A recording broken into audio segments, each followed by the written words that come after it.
We are CEOs, executives, educators, and professionals from all sectors of society who support the global expansion of betterment in the world through joy and JOYELY. I'm your host, Sheryl Lynn, founder of the Chair of Joy Experience. Together, we have developed the World Council of Joy, and our council invites CEOs and innovators from impactful organizations to the JOYELY podcast. We showcase how generous, bold, and fully engaged they are in their work and what a culture of joy is to them. Oh my goodness, can you believe we are back for another JOYELY podcast today? And on our show today is Louise Pistole, and she has recently published a book called Discover Your Joy. And I cannot tell you how much I've been looking forward to this interview. Louise, welcome. Thank you. And thank you for having me. Absolutely. We could not do this without you. We have to gather all the people who are speaking joy to the world, because I have read a statistic that only 0.4% are at the full understanding and appreciation of what joy can do for us as outcome for the world. So we are grateful to have Louise Pistole on our show today, and for being with us. She will help us explore the concept of joy.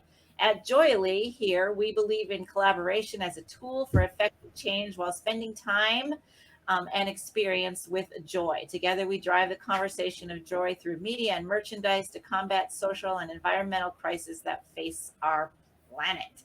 So without further ado, Louise, I would just like to hand the baton to you and ask you to introduce yourself briefly, and then we got a lot of juicy stuff to get into. Yes, I am so excited. I love to talk about joy. It's absolutely my favorite topic ever.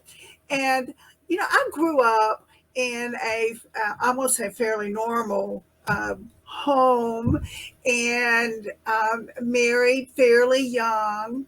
And it was when we divorced some years later that I started journaling. And I wrote my heart out over the next 21 years while I was by myself. But somewhere along the way in there, 10 years ago or so, my minister talked about joy and to watch out for joy stealers. And for whatever reason, his message resonated with my very soul. And I began this journey to find joy in my own life, and later to learn to spread that joy and to share my light with others. And that is how I came to write this book about joy. All of this had been placed on my heart over all these years, and it was just something I could not keep to myself. And I know you understand and appreciate that feeling. Absolutely. And so what has your career been in? What have you been doing? A true career. I had owned an accounting practice for 30 plus years. And so, it was long hours, it was stressful hours. And there was room for joy, but it was suppressed a lot because we were so busy and under so many deadlines. So you retired from that, sold the company? I recently retired. Once I reconnected with my high school sweetheart, and we were married, and this was just 2.5 years ago, and he was already retired. So I retired also from my business, and that did give me the opportunity then to have time to write this book, and to have more time to spread the joy around. So high school sweetheart, after all these years, I'm curious, did you stay in touch all these years? No.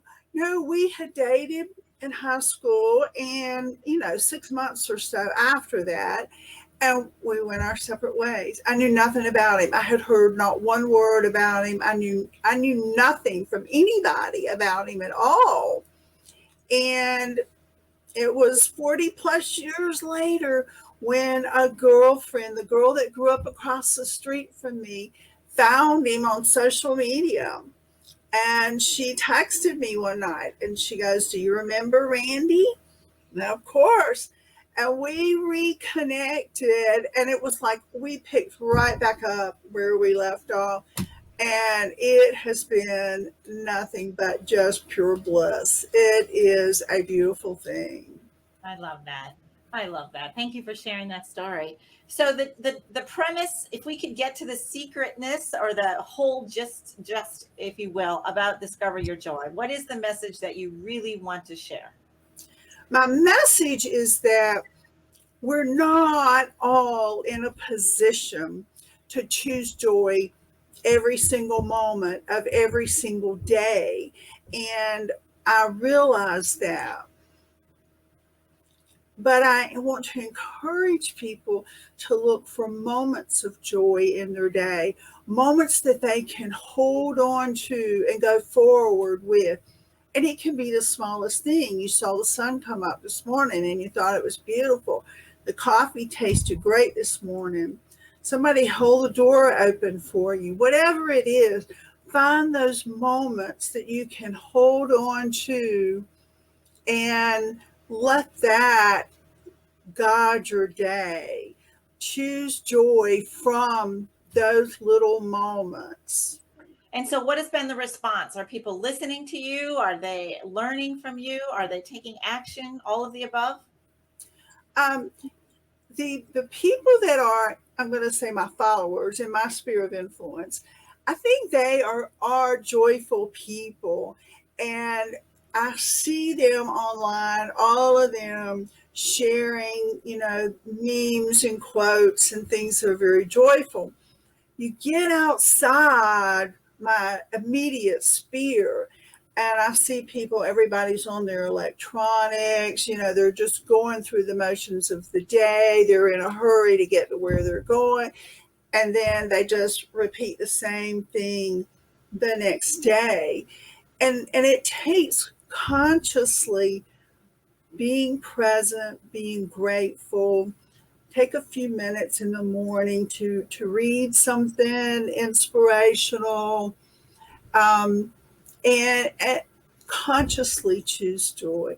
Joy doesn't just happen to us. We don't just wake up every single day joyful, and we have to choose that every single day, and starting off by being grateful every morning. Just grateful that you woke up, whatever it is, that will set the tone for your day.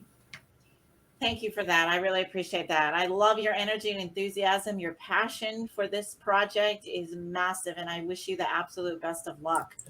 If you were to say there was a challenge to get your message out or heard, like what obstacle would you say are you confronting, if any?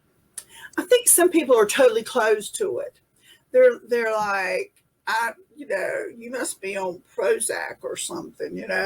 How do you have all this energy? How do you have all these good vibes? And that's not real life stuff. And I think there are a lot of people that just have a closed mind, that it's not real world stuff. And I'm too busy to deal with that. And I've got to go cook dinner now and just kind of keep it to yourself, sort of thing. And what is your response to that? How do you overcome that?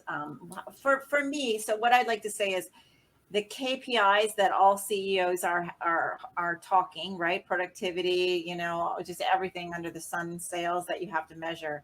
That I believe that if they were to stop and take an inward look at themselves and realize the importance of their own joy on everyone else, that all of those KPIs would increase. Would you agree?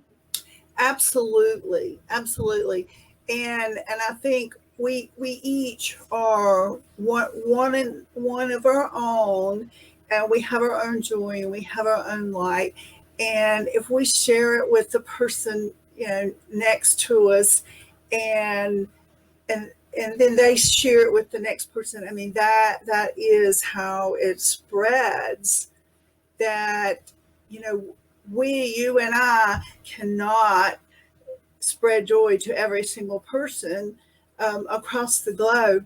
But as we share it, even one on one, and others spread it from there, that it will increase exponentially.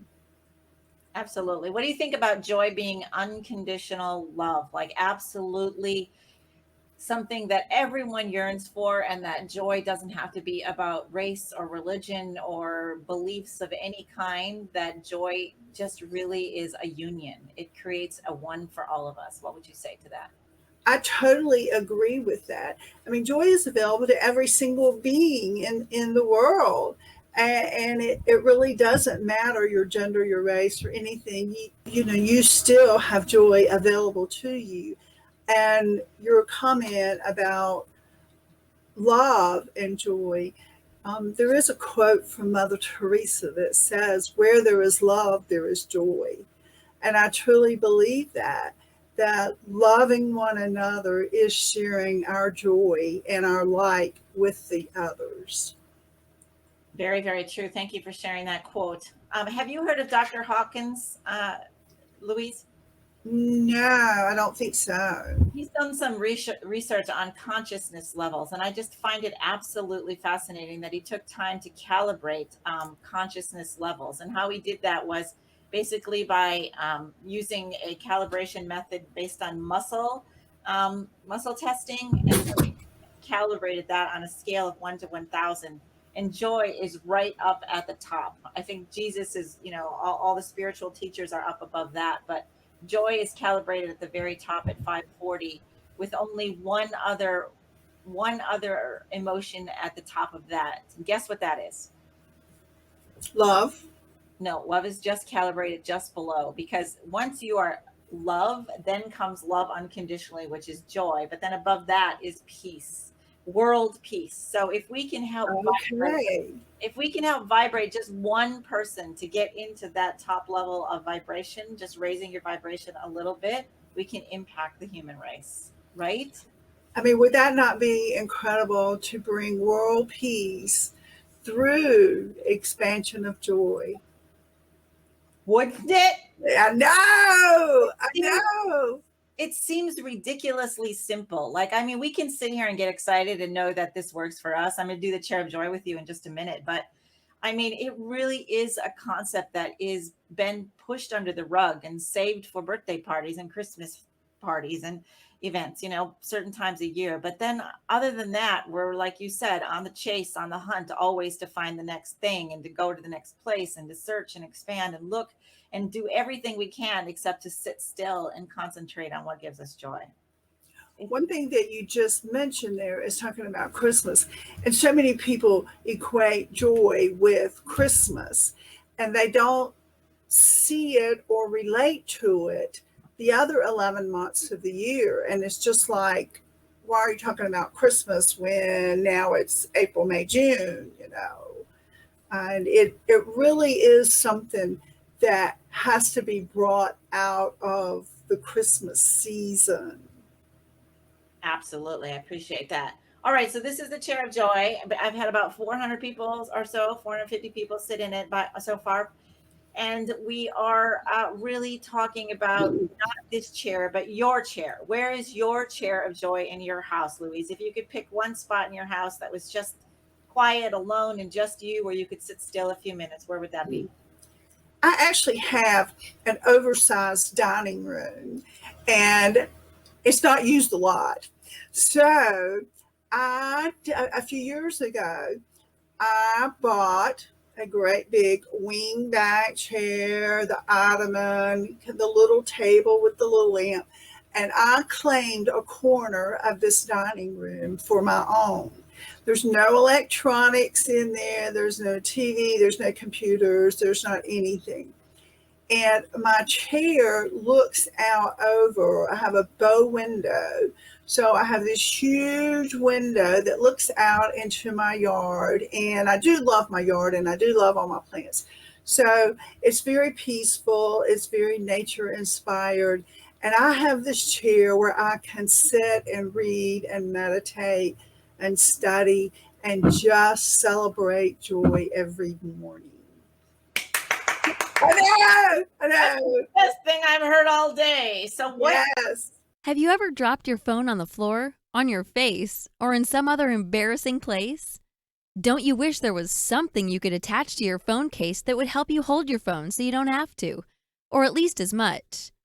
Introducing Steady Straps, a comfortable, adjustable, strong, elastic strap with 100% Velcro brand closures that helps you hold your phone more securely without dropping it and use it easier and faster, especially one-handed.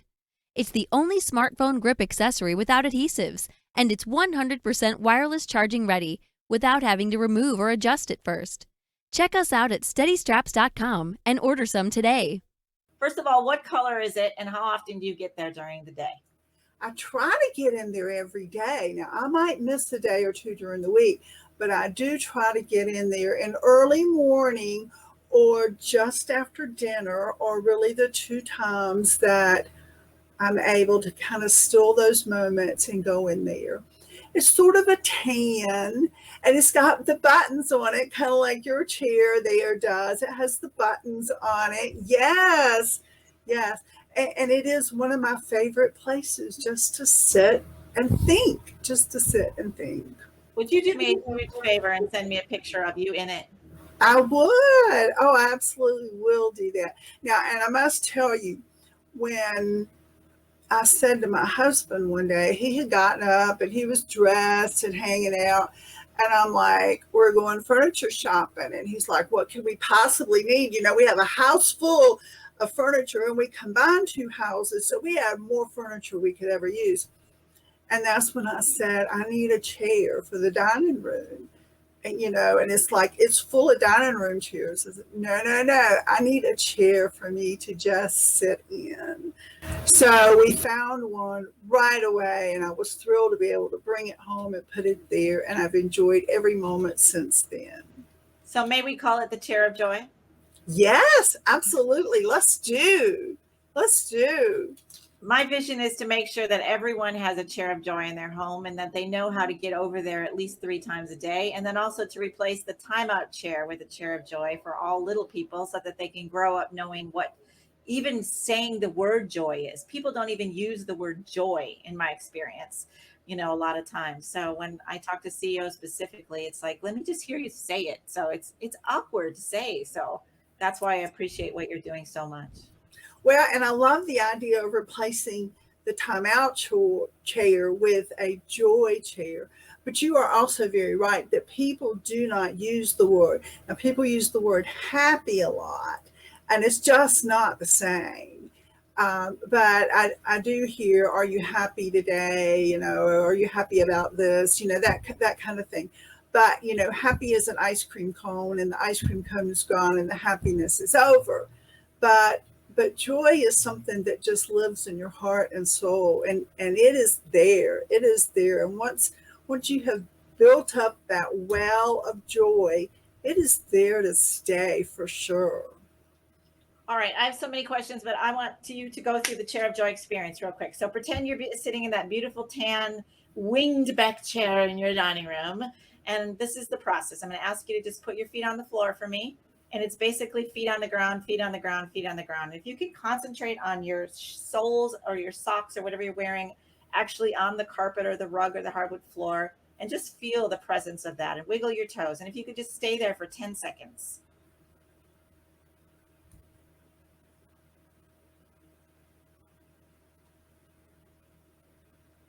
And then that, by the way, most people cannot do. Sit still for 10 seconds without moving, checking, looking, you know, asking, typing, whatever they're doing. So that's incredible. And then the second part is look around your office. Like I bet you got books all over.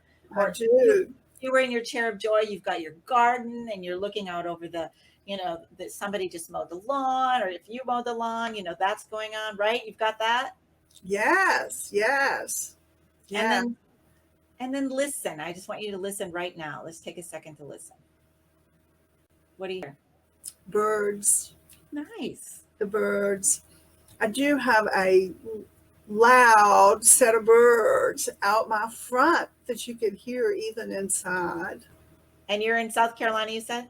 North Carolina. All right, North Carolina. So Yes. It's warm there today.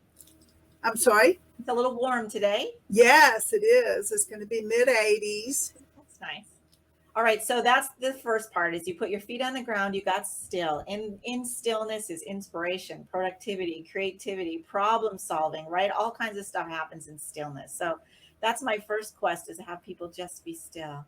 And then the second part is to look around and listen and appreciate everything that it took to create. Like, silence and meditation isn't about closing your eyes for me. I think there's a lot of, I don't get it right, I'm not doing it correctly kind of thing, and it's just okay to just appreciate what's around us. And then the Yeah. third part is to take a deep breath. So I'm going to ask you, Louise, just take a deep breath in.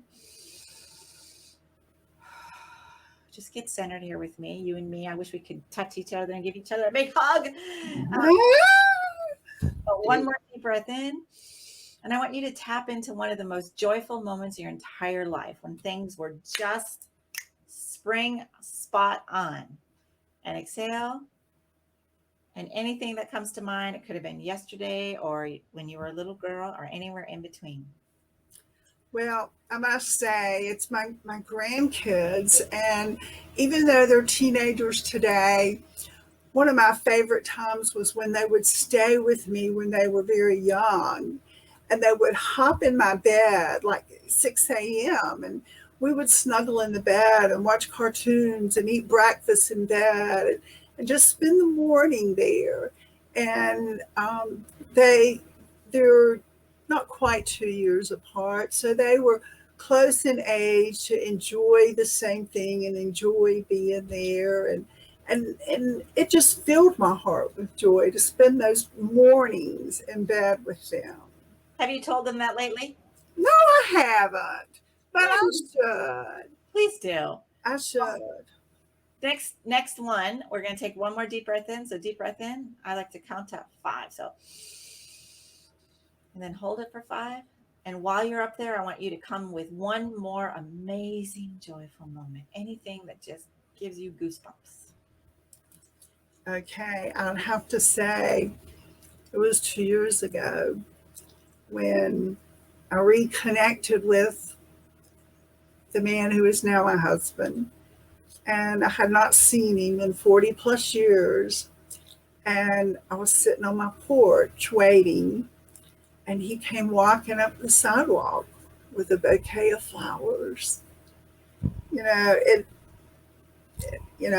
do believe my heart actually stopped when I saw him again. What's he been doing all these years? That's another story, but that's beautiful. Well, I will tell you real quickly.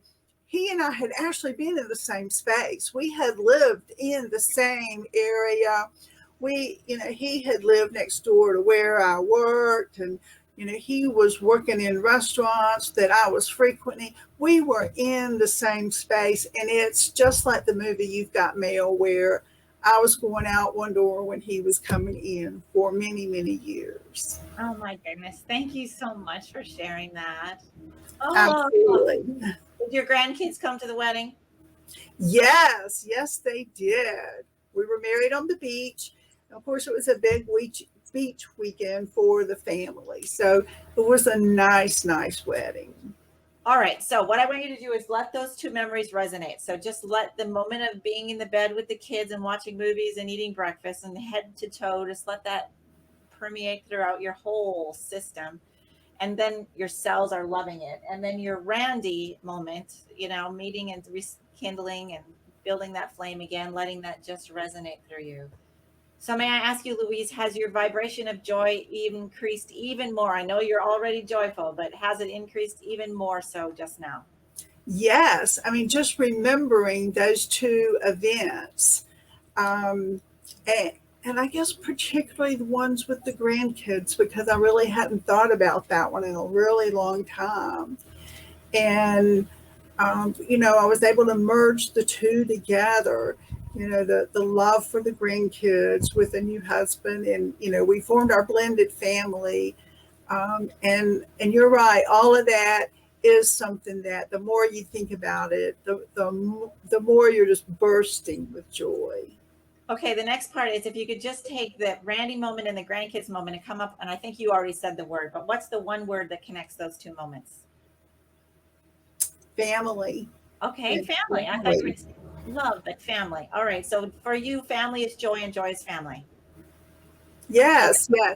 And love connects all of it. Obviously, I mean, and we have talked about that. And obviously, there's love for the grandkids, and there's love for my husband, and they love him, and he loves them, and we all love each other. But it's family, and family is real important to me. So, as a CEO that you were prior to, right, at your accounting firm, what would you say to CEOs about this family? If there's 1,000 people, sitting in an audience and you're on the stage and you've got your Discover Your Joy book behind you, and we know that family and joy are one and the same, what would you say to them? What are they missing? What don't they get? What do they need to learn from you? Family comes first. And I tried to always live that in my business. And I had a lot of women. There were men, but I had a lot of women, particularly working in my business. And they were the ones that had to take care of children and, various events and that kind of thing. And, they would call me and they would be apologetic that they needed to go do this, that, or the other. And I'm like, family is first. Family has to come first in the world that I was working in. And that was kind of how I did run my business. And I think you do have to care for your employees and your coworkers and the people that you're working for. We have to treat them all with respect. It sounds like you did that very well. It feels like that amount of people working for you for so long, that has to be attributed to the joy-filled days that you brought to the table, and B, your ability to take yourself out of the picture and let them be the rising stars. Is that right? Well, thank you. It's an ongoing battle because, like I said, we were working long hours and stressful business, but I did try to show appreciation for them and to let them know they could do what they needed to do. It's not always easy when you're trying to run a business and you're trying to get things out the door. But by the same token, if you don't take care of your employees and coworkers in your team, they're not going to be there to support you either. Absolutely. Absolutely. Well, thank you for that. So that's basically the chair of joy. Feet on the ground, listen, look, and call in a couple of memories, come up with a connecting word. Every day it's different for me. Every day it might be faith or playfulness or dance or whatever the word is that connects the two. It's always different and always fun. So I'm going to ask you, Louise, can you commit to sitting in that chair of joy, even if it's 1 minute at a time, at least 3 times a day? I can. I typically have done twice a day, but I work at home now, and my work is my business and spreading joy, and I would love to take that extra time, kind of midday, and go sit there for that few moments. Absolutely. Without reading, with like you already don't have stuff to do, and you're just looking. And I think that they're in for us. We're creating more joy for others just by taking that action. Like if that's our work, then our work is to stop, right? And to ask everyone to join us in the stopping. Yes, absolutely. And I do talk about in my speaking and even in my book about walking through nature and finding joy in the nature. Take a nature walk and observe the stream there, the squirrels hiding nuts, whatever it is, as opposed to there again being on electronics. And I think our world has become so attached to electronics, it's hard to impress on people just to put it down for a few minutes and just look at what is around you. Enjoy what is around. Enjoy the people that are around you even. Well, it takes a lot of practice and a lot of daily intention. And I feel like I know for sure that you figured that out. And obviously you wrote your book, Discover Your Joy. Is there any thing you would like to, first of all, is there any takeaway from today that you would like to share with us today? What your takeaway was? Well, kind of the one thing that you said that I loved was to change the timeout chair to the joy chair. Can you imagine telling a 3 or 4-year-old, go sit in the joy chair for 5 minutes, and encourage them to think about not what they did wrong, but think about all the good things in their life, to be thankful for what they have, for their family and their home, and, depending on their age, what they can appreciate, but to encourage that as opposed to think about all the wrong things you just did. I think that would be delightful. I mean, you start them out young like that and teaching them young to have gratitude and to live in joy. Just imagine the people they would grow up to be. Oh my gosh, that's so exciting.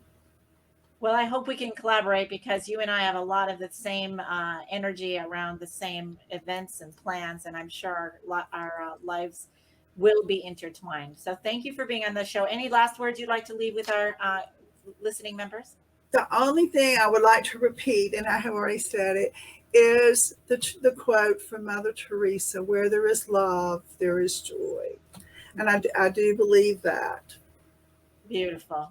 All right, everyone. Thank you for joining and listening today. We are going to hear a lot more from Louise Pistole, I believe, in the JOYELY studios and in our organization, because she is spot on. She is speaking the language of joy, and we want to raise the conscious vibration in the world, because even just one person can crush 750 of the negative or the dark lights, or the darkness. So we want to make sure that we're paying attention.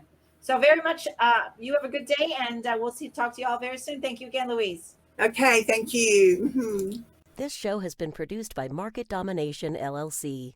To discover how you can have your own show completely done for you and turn it into a real published book and become the authority in your marketplace, go to www.marketdominationllc.com/podcast offer.